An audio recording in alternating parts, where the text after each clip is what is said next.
Different cell types have the same DNA. So how are they so different? How is a liver cell so different from a neuron? How is a neuron so different from a colon cell?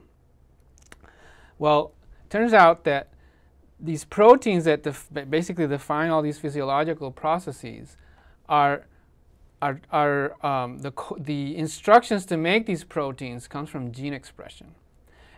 So you can have two cells, same genome, however, they're very different, and one of the reasons this happens is because different genes are expressed. So what are genes?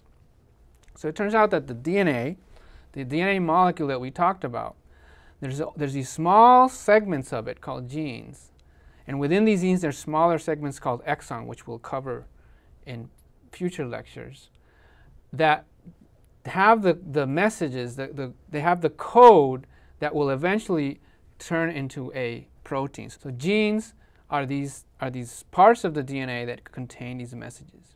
Here's a cartoon demonstrating how gene expression works. So here's the DNA, and this little section is a cartoon of a gene. You can see the sequence here. So when a gene gets expressed, what happens is that an enzyme called RNA polymerase comes along and copies the gene into an mRNA message. It's only one strand. So here we can see that the G is a C, the A is a U, etc. So it's a unique message that goes with this gene, and then that's the message that then leaves the nucleus and gets turned into protein by this very complex machinery called a ribosome. Okay, so not every cell type will express the same genes. Therefore, you can create different proteins.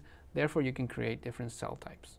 So one of the things we're going to do in this class is measure RNA expression, which is a quantitative outcome. It's not like the SNPs that were either AA, AT, or TT. In this case, we can get any number. It's a continuous outcome. And we're going to try to associate changes in RNA expression to phenotypic variation.